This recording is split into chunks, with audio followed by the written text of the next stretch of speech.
اگر ہم خدا کی بزرگی اور تعظیم کرتے ہیں ہماری زندگی تبدیل نہیں ہوتی تو ہم کون سی عبادت کرتے ہیں؟ دونوں چیزیں لازمی ہیں، خدا کی تعظیم اور بزرگی اور ہماری زندگی تبدیل ہو۔ آئیے سنجیدگی کے ساتھ خدا کی تلاش کریں، سچے اور خلوص بھرے دل کے ساتھ خدا کے پاس آئیں اور اس پر پورا بھروسہ کریں کہ وہ ہمارے قریب ہے۔ روح اور سچائی سے پرستش یعنی عبادت کر کے خدا کے ساتھ اپنا تعلق گہرا کریں۔ مجھے پتہ نہیں، شاید میں اتنا پڑھا لکھا نہیں ہوں، رضوان صاحب ہیں اور ہمارے ساتھی ہیں یہاں بہت پڑھے لکھے، یہ جو ہمارے کنونشن کے لگتے ہیں نا اشتہارات یا ادھر بڑے بڑے سیمینارز میں، وہاں لکھا ہوتا ہے جی ورشپ پر فلانا، اسی کی کرنا ہے بھائی تو خدا کا ورشپ کا مطلب ہے عبادت، وہ کرنا ورشپ پر ہے وہ تو لگا کرنا، ہم کیا کرنے آئے ہیں خدا کے گھر میں؟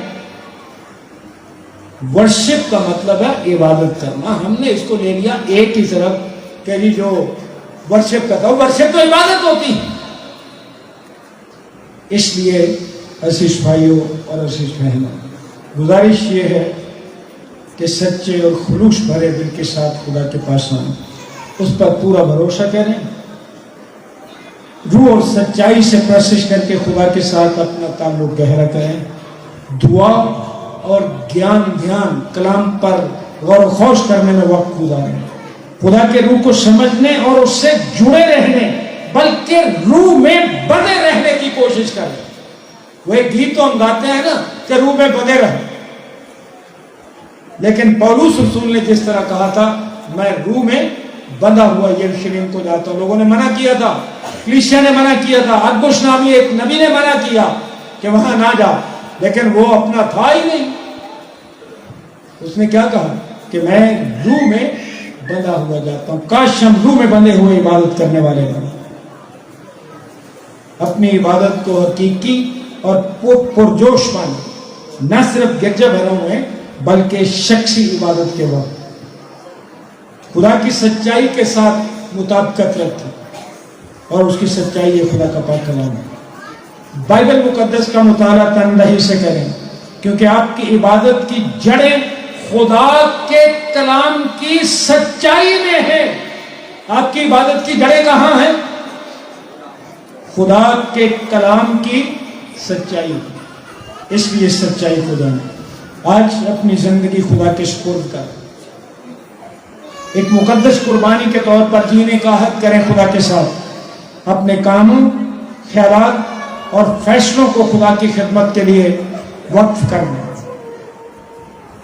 ایک عبادت گزار کی زندگی بسر کریں، اپنی زندگی کے ایک ایک پہلو سے خدا کی تعظیم اور محبت کا اظہار کریں، بلا ناغہ خدا کی عبادت کریں۔ خداوند سے دعا کہ خداوند کرے کہ ہم بطور فرد واحد، بطور خاندان، بطور کلیسیا، بطور قوم خدا کی حضوری اور تبدیل کرنے والی قوت کا تجربہ کریں، اور یہ سب کچھ تب ہی ہوگا جب ہم روح اور سچائی سے خدا واحد کی عبادت اور پرستش کریں۔ خداوند ہم سب کو ایسا ہی کرنے کا فضل بخشے۔ آمین۔ دعا مانگیں۔ خداوند یسوع مسیح میں ہمارے رحیم باپ، ہم تیری شکر گزاری کرتے ہیں تیرے پاک کلام کے لیے جو تو نے اپنے نبیوں، رسولوں اور مقدسین کی معرفت ہم تک پہنچایا۔ آج خداوند جو تو نے اپنے پاک کلام کی سچائیاں ہم تک پہنچائیں، بخش دے کہ ہم انہیں جانیں، پہچانیں اور اپنی زندگی میں ان پر عمل کریں۔ روح کے ساتھ اپنے سارے دل جان کے ساتھ تیری عبادت و پرستش کرنے والے بنے، اور ہماری عبادت میں مرکز اور مقصد صرف تو ہی خدا واحد ہو۔ روح اور سچائی سے تیری پرستش کرنے والے بنے، نام کے مسیحی نہیں بلکہ حقیقی مسیحی بننے کا فضل عطا کر۔ اس کلام پر عمل کرنے کی توفیق بخش دے، یسوع مسیح کے وسیلے سے مانگتے ہیں، آمین۔